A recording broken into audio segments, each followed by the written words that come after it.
स्वामी अजय जैन की जीवन कथा। स्वामी अजय जैन का जन्म 23 अक्टूबर 1958 को हुआ था।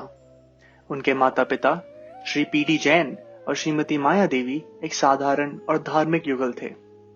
वह 6 भाई बहन में सबसे छोटे थे। वह एक शरारती, जीवंत और ऊर्जा से भरपूर बालक थे। वह पालतू जानवरों से बहुत प्यार करते थे, खासकर खरगोशों से। वह उनका पीछा करना, उन्हें पकड़ना और प्यार से थपथपाना पसंद करते थे। वह एक प्यारे से बच्चे थे, सभी से प्रेम करते थे। एक दोपहर स्कूल से लौटते समय नन्हे अजय को सिर में तेज दर्द हुआ। उनके माता पिता ने उन्हें एक दवा दी, यह सोचकर कि सिर दर्द ठीक हो जाएगा। नन्हे अजय ने पूरी रात दर्द में गुजारी।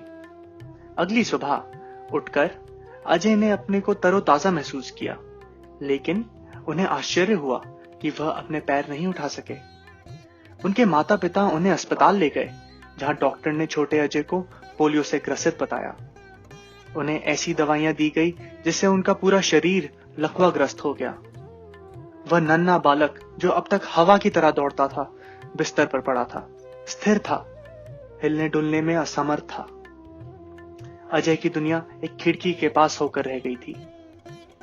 5.5 साल की छोटी सी उम्र में ही अजय को अपना एकांत मिल गया और उन्होंने अपना ध्यान बाहरी दुनिया से हटाकर अपने भीतर की ओर खींच लिया। ऐसे ही 2 महीने बीत गए, जब एक दिन अपने शयन कक्ष की खिड़की से बाहर देखते हुए उन्होंने एक बहुत ही सुंदर आदमी को देखा, जो एक सुंदर लाल पोशाक में उनके सामने आ रहे थे। उनका रोशन चेहरा और चारों ओर प्रभा मंडल ने नन्हे अजय को मोहित कर लिया। यह श्री राम थे, जो उन्हें आशीर्वाद देने आए थे। अवतार की दिव्य तेज में लीन नन्हे अजय मंत्रमुग्ध हो गए। जब अजय अपने होश में आए और भगवान राम से बात करने की इच्छा की, तो वह उन्हें कहीं दिखाई नहीं दिए। जैसे जैसे समय बीतता गया, नन्हे अजय को दुनिया से अलग थलग महसूस होने लगा। वह भगवान राम से बात करना चाहते थे और उनकी एक तस्वीर लेना चाहते थे, लेकिन वह भगवान महावीर थे, जिनकी तस्वीर उन्होंने अपने शयन कक्ष की दीवार पर लगी पाई। नन्हे अजय भगवान महावीर की तस्वीर को देखते रहते, उनसे बात करते और उनसे सवाल पूछते। जीवन और मृत्यु का क्या रहस्य है? हम क्यों पैदा हुए हैं? मृत्यु के बाद हम कहां जाते हैं? और ऐसे अन्य सवाल पर वे विचार करते थे। 8 साल की उम्र में नन्हे अजय ने फिर से चलना शुरू कर दिया। उन्होंने अपने बचपन के दिनों को एकांत में बिताया। जबकि अन्य बच्चे खेलते थे, अजय भगवान, जीवन, मृत्यु और अन्य मेटाफिजिकल मामलों के बारे में सोचा करते थे। उनकी अनिच्छा के बावजूद बड़ों ने उन्हें स्कूल भेज दिया, लेकिन अजय खुद को अलग थलग महसूस किया करते थे। उनके माता पिता स्वाभाविक रूप से उनके भविष्य को लेकर चिंतित रहते थे, लेकिन उन्हें क्या पता था कि स्वामी अजय एक दिन परम ज्ञान का स्रोत बनेंगे और विद्वान लोग भी उनके चरणों में बैठने का सौभाग्य महसूस करेंगे। स्वामी अजय के परिवारजनों को उनकी आध्यात्मिक खोज और ईश्वर के प्रति उनके प्रेम के संदर्भ में कोई जानकारी नहीं थी। स्वामी अजय एकांत में भक्ति करने को ही श्रेष्ठ मानते थे। स्वामी अजय का मन हमेशा भगवान महावीर में लगा रहता था।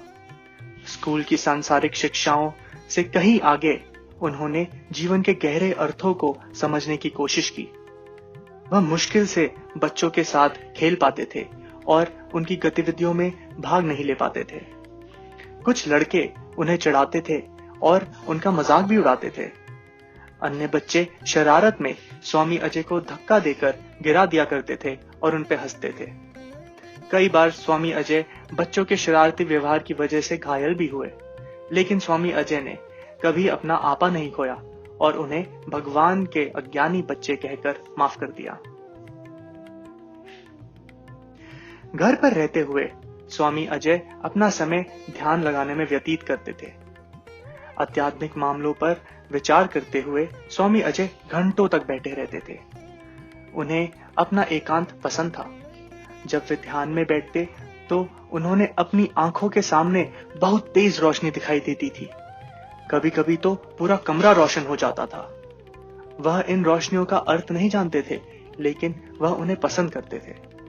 स्कूल हो या घर, वे अक्सर एक बहुत ही मीठी सुगंध महसूस किया करते थे। जब उन्होंने अपने सहपाठियों से इस सुगंध के बारे में बताया तो वे स्वामी अजय पर हंसते। उन्हें क्या पता था कि अजय को एक दिव्य सुगंध महसूस हो रही है। 13 साल की उम्र में स्वामी अजय की कुंडली जागृत हो गई। उनकी पीठ में तेज दर्द हुआ और पूरे शरीर में अजीब सी अनुभूति। हतप्रभ और अत्यंत हताशा में उन्होंने भगवान महावीर से मदद मांगी। उनकी प्रार्थना सुन ली गई और भगवान महावीर प्रकट हो गए। भगवान महावीर को देखकर स्वामी अजय भावनाओं से अभिभूत हो गए और भगवान महावीर के पैर छूने के लिए जैसे ही अपने हाथ आगे बढ़ाए तो पाया कि उनके पैर नहीं हैं। भगवान महावीर ने स्वामी अजय के सिर पर हाथ रखा। अजय को एक शीतल और अलौकिक शांति की अनुभूति हुई। भगवान महावीर ने उन्हें उन सब प्रकाशों के आंतरिक अर्थ के बारे में बताया जो स्वामी अजय ने ध्यान के दौरान देखे थे। उन्होंने आध्यात्मिक पथ पर अजय का मार्गदर्शन किया और इस मार्ग में आने वाली कठिनाइयों से ना डरने की सलाह दी। उन्होंने कहा कि वह हमेशा अजय के साथ रहेंगे और जीवन भर उनका मार्गदर्शन करेंगे। फिर उन्होंने अजय के दाहिने हाथ की छोटी उंगली पकड़ ली और उनसे कहा कि इसका इस्तेमाल दूसरे के माथों पर तिलक लगाने के लिए करें। उन्होंने स्वामी अजय को कुछ सबक भी दिए जो इस प्रकार हैं। सांसारिक सुखों की ओर कभी आकर्षित ना हो, क्योंकि वे आध्यात्मिक प्रगति में बाधक हैं। संसार माया है। लोग सुख के लिए सांसारिक चीजों के पीछे भागते हैं, लेकिन ये चीजें कभी वास्तविक सुख नहीं देती। जीवन और मृत्यु के चक्र से छुटकारे पाने के लिए व्यक्ति को कर्म करने के साथ साथ भक्ति और ईश्वर के प्रेम के माध्यम से अपनी आत्मा को शुद्ध करना होगा। आध्यात्मिक पथ में शरीर और आत्मा अलग अलग संस्थाएं हैं। आत्मा का उत्थान और शुद्धि हो जाती है, लेकिन शरीर को पिछले कर्मों का खामियाजा भुगतना पड़ता है। उन्होंने स्वामी अजय को ध्यान की गहराइयों में जाने के लिए भी कहा। यह सलाह अजय के लिए बहुत मायने रखती थी और वह ध्यान करने के लिए अधिक समय देने लगे। कभी कभी वह भगवान में इतने लीन हो जाते थे कि दिन भर खाना भी भूल जाते थे। इससे वह शारीरिक रूप से बहुत कमजोर हो गए। इसके अलावा कुंडलिनी जागृत होने के कारण उनका शरीर बदलना शुरू हो गया था। उनके पास स्वयं ईश्वर के अलावा आध्यात्मिक खोज में उनका नेतृत्व करने के लिए कोई मार्गदर्शक या गुरु नहीं था। स्वामी अजय ईश्वर को बुलाया करते, लेकिन भगवान को आने में कभी कभी महीनों लग जाते। इससे स्वामी अजय ने खुद को परेशान या निराश नहीं होने दिया। वह कभी भी किसी दर्द या शारीरिक चिंताओं के लिए भगवान से नाराज नहीं हुए। वह ईश्वर से अत्यधिक प्रेम करते थे और ईश्वर से मिलान के विलंब होने का कारण अपनी ही भक्ति और प्रेम में कमी को ठहराते थे। स्वामी अजय कभी कभी अपने सामने रखी मूर्ति की आंखों से बहुत तेज रोशनी निकलती देखते। आध्यात्मिक पथ पर चलते हुए अजय को ऐसे कई अनुभव हुए। जो भी स्वामी जी से मिलने आता, स्वामी जी को उनके चेहरे पहले से ही दिख जाया करते थे। इसी तरह उन्हें कई घटनाओं के बारे में पहले से ही ज्ञान हो जाता था। उन्होंने यह भी समझा कि आध्यात्मिक क्षेत्र में सपनों का एक अर्थ होता है, बल्कि यह कहना ठीक होगा कि सपने परमेश्वर के लिए संचार का एक माध्यम है। स्वामी अजय ने अपनी पढ़ाई छोड़ दी। अब उनके पास ध्यान करने के लिए पूरा समय था। वे एक साथ कई घंटे ध्यान किया करते थे। कभी कभी वह पूरी रात बैठा करते थे और न जाने रात कैसे बीत जाती थी। उन्होंने वस्तुतः समय का सारा भान खो दिया था। इस दौरान कई संतों ने उन्हें आकर मार्गदर्शन किया। भगवान विभिन्न रूपों में आकर उनके सामने प्रकट हुए। देवी दुर्गा, भगवान कृष्ण, गुरु नानक, ईसा मसीह, हनुमान, गणेश, सभी ने आकर उन्हें आशीर्वाद दिया। स्वामी अजय के व्यापक ध्यान ने उन्हें विभिन्न ब्रह्मांडीय शक्तियों का मालिक बना दिया था। उदाहरण के लिए, एक बार तपती दोपहरी में स्वामी जी ने अपने परिवार के सदस्यों से पूछा, क्या तुम सबके लिए बारिश बुला दूं? सदस्यों की स्वाभाविक प्रतिक्रिया हैरानी और उत्सुकता की थी। तभी साफ आकाश काला हो गया और तेज बारिश होने लगी। करीब आधे घंटे बाद फिर धूप खिली। ध्यान में कुशाग्र हो जाने से यह हुआ कि स्वामी अजय द्वारा की गई कोई भी बात डिफॉल्ट रूप से वास्तविकता में बदल जाया करती थी। एक दिन स्वामी अजय बहुत अकेलापन महसूस कर रहे थे। घर पर कोई नहीं था। अचानक भगवान महावीर उनके सामने प्रकट हुए। उन्होंने स्वामी अजय की उंगली पकड़ी और उनके सूक्ष्म शरीर को अपने साथ स्वर्ग ले गए। अजय ने पाया कि स्वर्ग अमृत के समान है। यहाँ भगवान किसी भी रूप में प्रकट हो सकते हैं और मानव जाति के कल्याण के लिए पृथ्वी पर जन्म ले सकते हैं। उन्हें समझ आया कि स्वर्ग सब सुख था और वहां कोई दुख नहीं था। भगवान महावीर ने अपने अंगूठे से स्वामी अजय के सिर पर धीरे से थपथपाया और स्वामी अजय ने खुद को अपने शरीर में वापस पाया। वे कई घंटे से अपने शरीर से दूर थे। बाद में स्वामी अजय को नर्क के भी दर्शन हुए। एक सुबह देवी दुर्गा उनके सामने प्रकट हुई। देवी ने स्वामी जी से कहा कि दुनिया नर्क, केवल नर्क है और कुछ नहीं। देवी ने अपना हाथ लहराया और स्वामी अजय ने खुद को एक ऐसे स्थान पर पाया जहां लाशें जल रही थी। वह जगह बहुत मैली और बदबूदार थी। स्वामी जी वहां और रहना नहीं चाहते थे। अचानक सारा दृश्य गायब हो गया और स्वामी जी ने खुद को अपने कमरे में वापस पाया। उन्हें समझ आया कि दुनिया नर्क है, केवल नर्क, और नर्क के अलावा कुछ नहीं।